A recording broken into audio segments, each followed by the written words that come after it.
Wow, That really is good. phenomenal. That's some really good steak. All right, pass your plate to the right. That is delicious.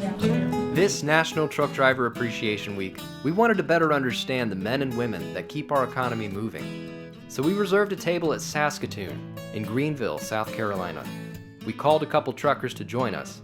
We shared a meal, shared some stories, and got a better understanding of what it's like to drive a truck and who the people are behind the wheel. Who are you? Who am I? Yes, not in like a big sense, like your name. What does it all mean? Yeah, don't go too deep. Well, I'm James Johnson. We own and operate Screaming Hawk Transportation, my wife and I. I'm Faith Johnson, married to James Johnson for 23 years now. I'm Stephanie Mercer, and I with Travis with IRF Transport. Yeah, she does all of the administrative and bookkeeping and paperwork. I hate to keep it. I'm Bishop. I run TALSC. I started my own authority about 3 months ago.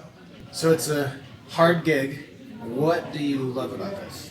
It's very rewarding for me to be able to make our own way. I've always worked for other people. There's nothing like working for yourself. Yeah. Even if you have to work 7 days a week, I love it. Are you Bishop? I think this industry makes or break people really fast. I have a little rule. I say everything breaks in the truck eventually, including the driver. I was going to say that if I could say something. You had your chance. The thing that's really kept me into it is I hated my job so bad for so long. I never want to go back to that ever again. So that independence, that keeps me moving because it will break you. Travis, what do you love? I think it's cool to run big iron. Like when you put on a big set of coils or a bunch of sheet metal and you're 80,000 pounds going down the road, you're like, in my mind, I'm like, freak yeah, I'm the biggest vehicle on the road. Except for that guy with the steamroller. He's bigger, but that's him. All right, Stephanie, what do you love? What do I love? I love working with him and building something like y'all do, and Yeah. flexibility. I get to talk to him any time of the day, and we have sons that will go with him, and it's just a family thing. You know, for so many years we couldn't talk to him. He wasn't available. We didn't know where he was at. Whatever. And Now you're spying on him on the phone? Now I can track him. Yeah. So, Yeah. yep. I think it's fun. I like it. And like you said, I think I might be unemployable now, having worked for myself. I don't know that I could go back. There's these moments that you do feel like a trucker. Like when you need Yeah. to make a right turn and there's 2 lanes here, but that's that third lane and it's that turning lane and you turn out and you pull directly in front of that car that's in that left turn And they lane. give you the And look. they look like, Yeah. and then you turn over at the last minute. There's just these trucker moments that you just, Yeah. you know, Satisfaction. You're just like, I keep this country moving. You can deal with it. What do you wish people outside of the industry understood about trucking? What it actually takes to drive a truck. Most people think that you just hop in it like you hop in your Toyota Corolla and run to the store. They don't understand turn radius of the trailer. They don't understand that the truck is dang near 14 feet tall. They don't understand that it takes a half a mile to get down to 0 from 65. And the average person doesn't get that. They just look at they don't see truck drivers as a skilled worker. They see that more like a janitor, I think. Anybody can push a broom. Anybody can drive a truck. There should be more ride-alongs before they get their own driver's license. Very I'll put them in the driver's seat. Yeah. Put the truck in gear. Just start with that. Put a 10-speed in gear. Now get it to second gear. That's going to be the issue. Yeah, that'll be a You issue. generally like you can that get one. it in gear, but finding that next gear because it doesn't shift like a normal car either. You have to sync the engine in the transmission, or you're gonna go first. Okay, yeah, I got this. You rev it up, and second's gonna sound like. Press the clutch. It's not gonna go in gear.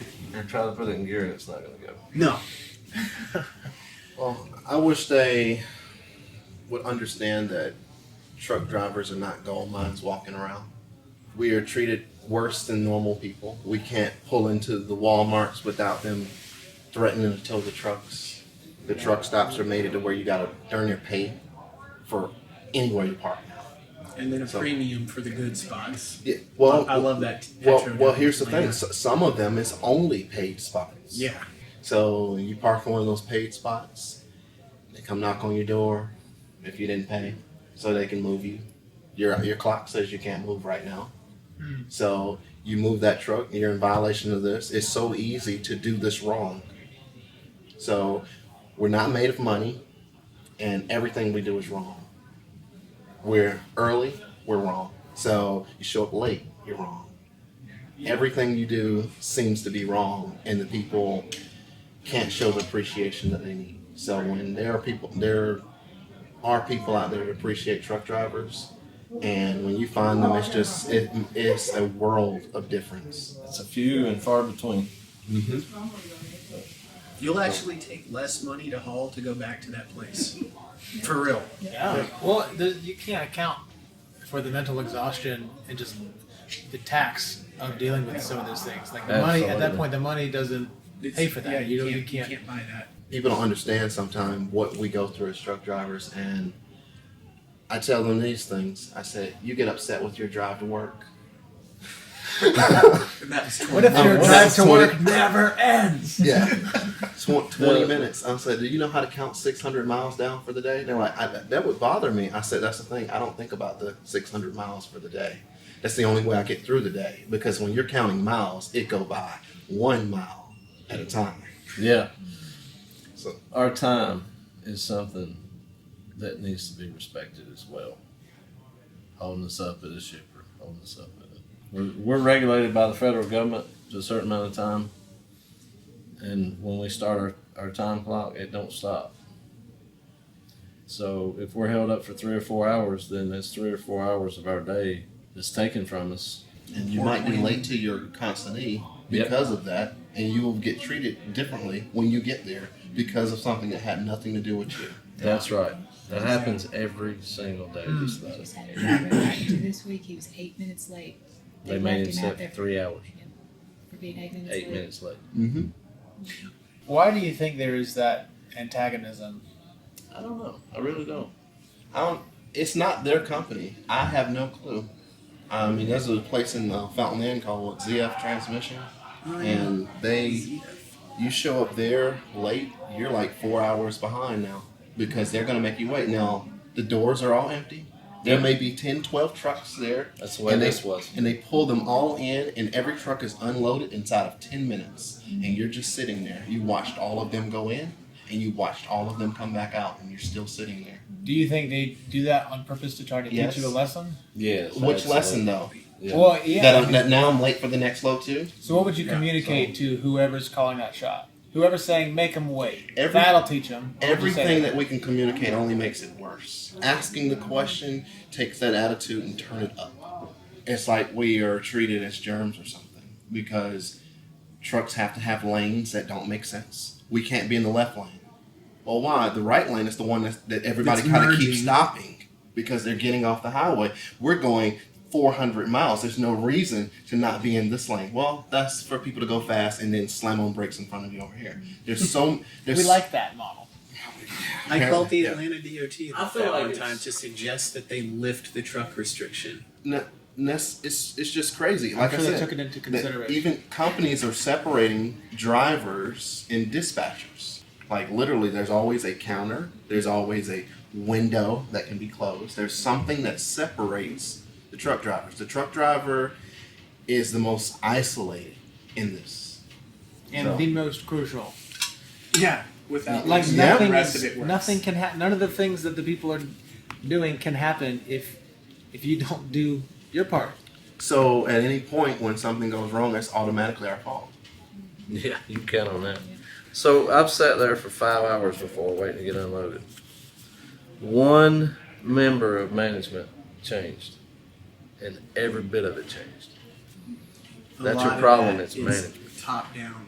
It's poor, Yeah. So is it just someone Poor with a lot of leadership. power with a bone to pick against the? or they're just It's- a everything's very intentional, poor though. leader It- in it's general. it's the lack of accountability, I think. But that's the thing. Everything is intentional against the truck driver. Well, that's interesting what you said, lack of accountability, and interesting what you said, the driver is separate. you're out there. Like that's happened at our warehouse. I've changed some things. A bunch of people who are together look out to a driver who's by himself, and as a team, they're like, "Well, he's fine." And you make a decision, and no one speaks up. Just say, "Well, that's a person. Go tell him. Go loop him in. There's a person out there waiting." That team is watching him back in for 30 minutes. And we all and know talking how he about could him. do it better. Well, yeah. But That's the one thing I try not to do. Not just stand there at the dock with my hands on my hips. I feel like if everyone treated everyone else the way they would want to be treated, this would make it a lot better place. It goes both ways. The truck drivers there's some truck drivers out there that deserve that treatment. If we just treat one another the way we want to be treated on both sides, we're all human, you know.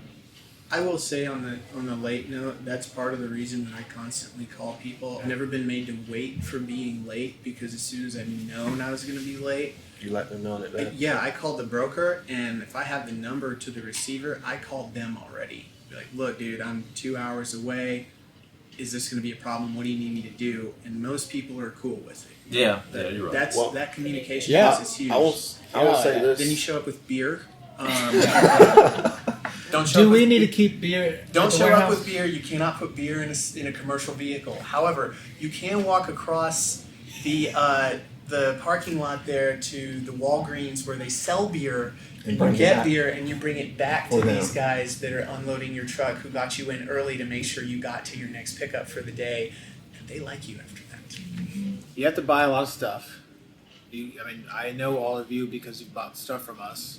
What could both vendors, shippers, receivers do to show more appreciation, to be more respectful of your time, to make you feel less abused and taken advantage of, and make you feel appreciated? Aid us in getting down the road so we can make some money. I would say not doing the things that you know are wrong, such as Really good.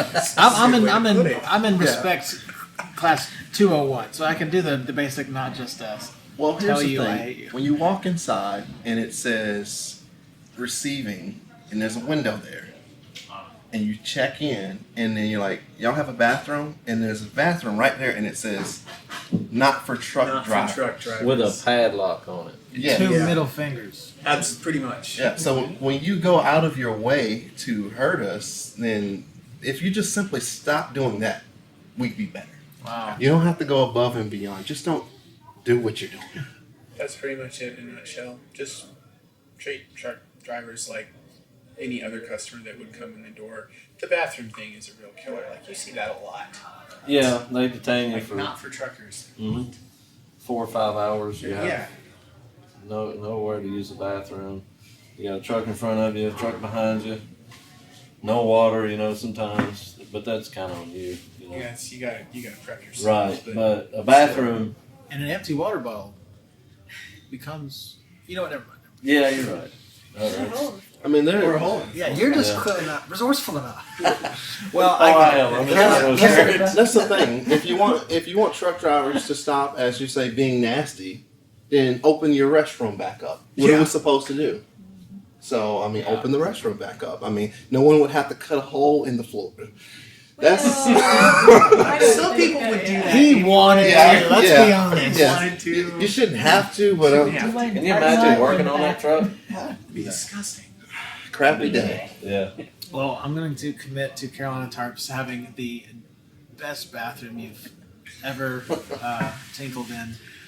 Or if somebody's gonna have to wait, you just tell them why. If I Yeah. show up and immediately the person was like, "Look, I'm really sorry.